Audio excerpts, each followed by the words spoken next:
Hola, ¿qué tal? Bienvenidos todos a su canal de la Iglesia Trigo y Miel de Markelia Guerrero. Bienvenidos a esta nueva enseñanza. Recuerden que atendiendo a lo que dicen las propias Escrituras, hemos estado escudriñando, hemos estado repasando lo que es el Antiguo Testamento, el Pentateuco, la Torá, como pueden ver aquí en este libro que les mostramos en pantalla. Estamos impartiendo enseñanzas de la Biblia. ¿Por qué Moisés le quitó la vida al egipcio que golpeaba al hebreo? Este es otro gran misterio que ha permanecido oculto a través de las generaciones y que hoy juntos vamos a desvelar. Vamos a partir de la enseñanza anterior. Recuerdan que aprendimos pues que las parteras Sifra y Fúa en realidad eran Jocabed y Miriam, la madre y la hermana de Moisés.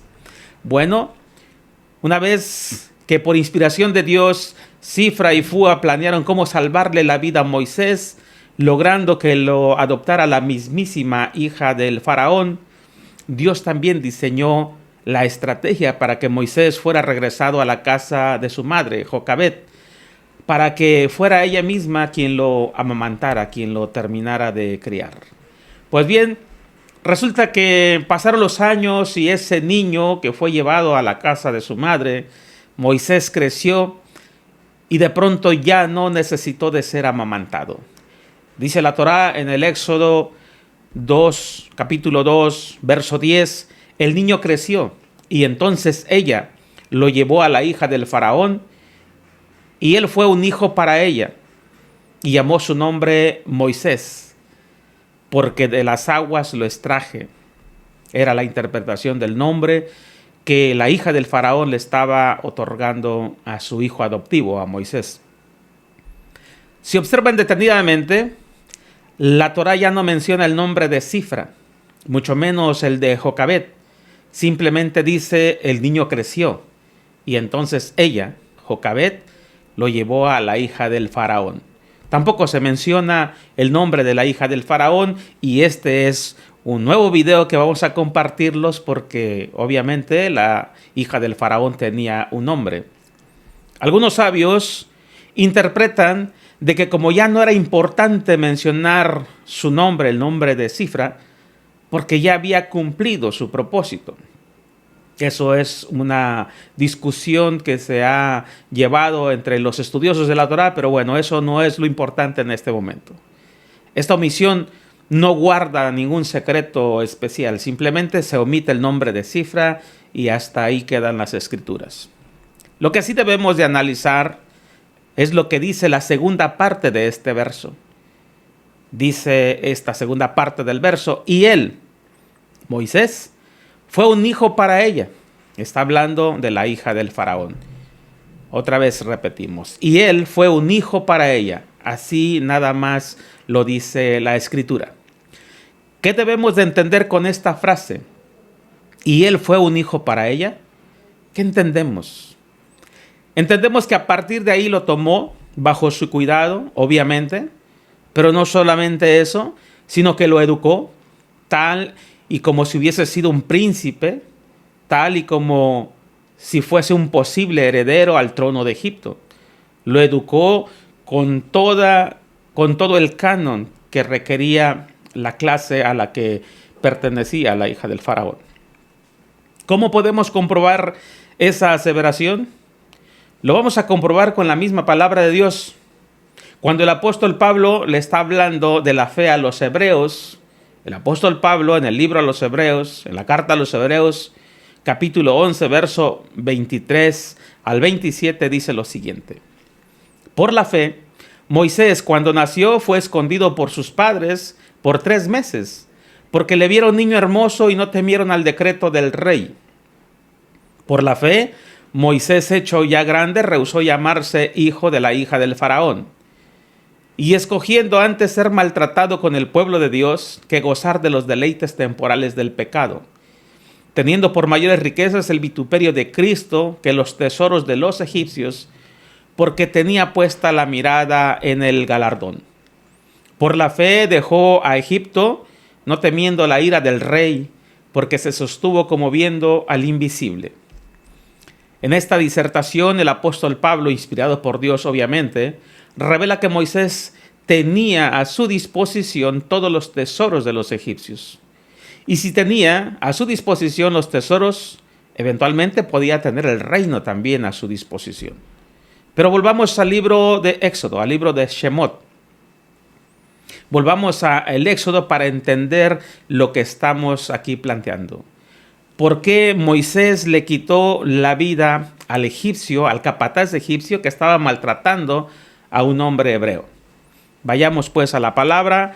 Éxodo capítulo 2, verso 11 dice: Sucedió en esos días que Moisés se hizo grande y salió a sus hermanos y vio sus cargas y vio a un varón egipcio que golpeaba a un varón hebreo de sus hermanos. Se volteó hacia uno y otro lado y vio que no había ningún hombre, así que le quitó la vida al egipcio y lo ocultó en la arena. ¿Por qué Moisés le quitó la vida a ese hombre? Aparentemente, Moisés solamente ve una escena, no le gusta. De hecho, se ha criticado, se ha dicho que Moisés era violento porque de inmediato se determinó a quitarle la vida a este egipcio. Pero la verdad es muy distinta. ¿Por qué Moisés? ¿Qué otros motivos tuvo Moisés para quitarle la vida a este hombre, a este capataz que además se supone estaba haciendo su trabajo? ¿Por qué? ¿Cuál fue la razón? La respuesta parece muy obvia, pero no es así. La respuesta obvia es porque Moisés era un hombre violento y se enojó. Se enojó por el maltrato a su hermano hebreo y le quitó la vida al abusivo. Así de simple. Pero Moisés no era de ese tipo de hombre violento como se le ha descrito. No fue así. No solamente se trataba de un maltrato físico, y aquí viene la revelación que hoy les voy a compartir. Revelación que les vuelvo a repetir, hemos tomado de este libro, de los comentarios de los estudiosos de la Torá. Dice así: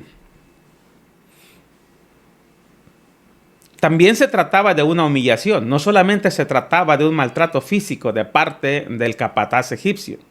No solamente lo estaba maltratando físicamente, también lo estaba humillando. Se trataba de que el egipcio había abusado sexualmente de la esposa de ese hebreo al que maltrataba. Al respecto de este hecho, el comentarista de la Torá, Rabbi Shelomo Itzhaki, mejor conocido como Rashi, dice: el varón hebreo torturado era el marido de Shelomí, hija de Dibri. El egipcio lo golpeó porque había puesto sus ojos en ella, y una noche levantó al marido, es decir, lo sacó de su casa.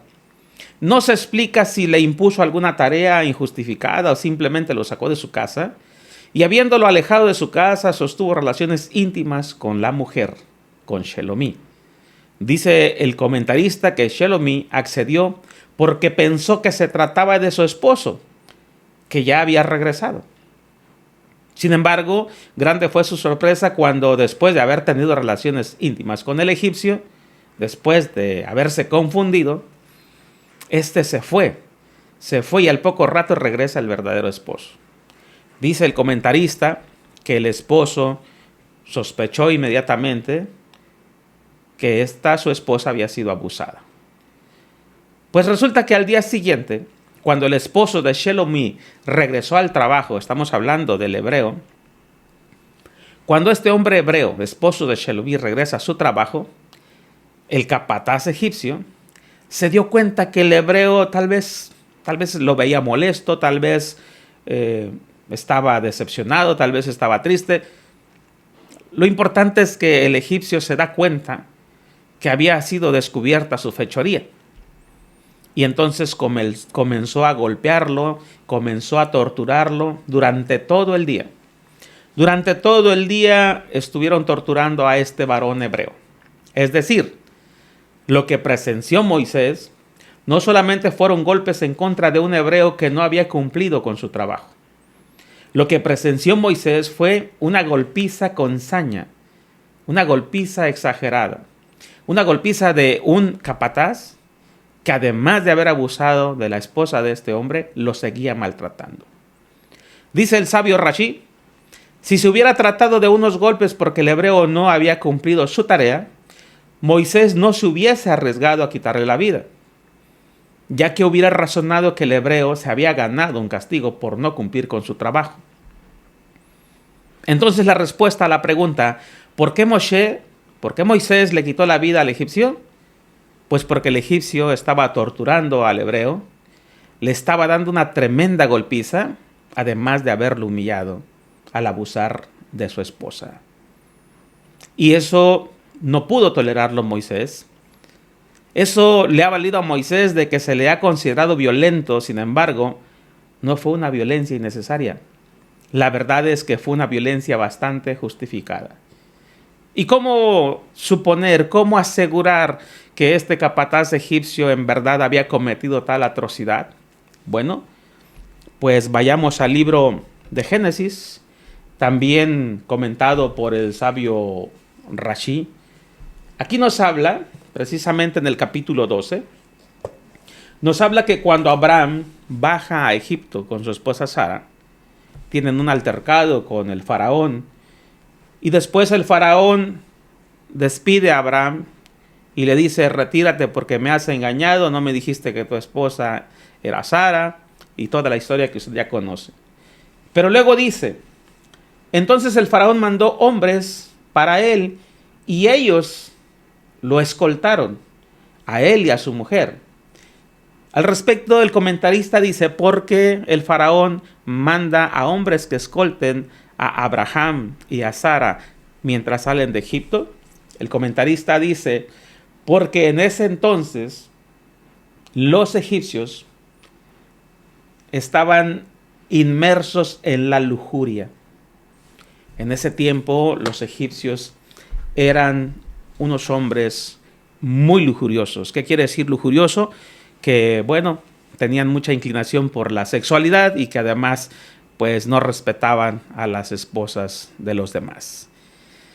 Esto, pues, fue lo que presenció Moisés, y este es el acto que comete Moisés. Presencia un acto de violencia de un lujurioso en contra de un esclavo, y Moisés no lo tolera. Le quita la vida al egipcio, al capataz, y esta razón es la que obliga a Moisés a salir huyendo de Egipto. Esto que hizo, esta intolerancia hacia esa violencia, le cuesta la corona al príncipe de Egipto, a Moisés, y lo convierte en un fugitivo del imperio en ese tiempo más poderoso del mundo. Esa es la razón por la que Moisés huye, y de ahí próximamente haremos otro video en donde les estaremos explicando esa huida que hizo Moisés durante ese tiempo que tuvo que salir de Egipto. Esperamos sus comentarios y, como siempre, nos despedimos y les recomendamos no se pierdan nuestro próximo video. Soy el pastor Fernando Santamaría Cruz de la Iglesia Trigo y Miel de Markelia Guerrero. Muchísimas gracias.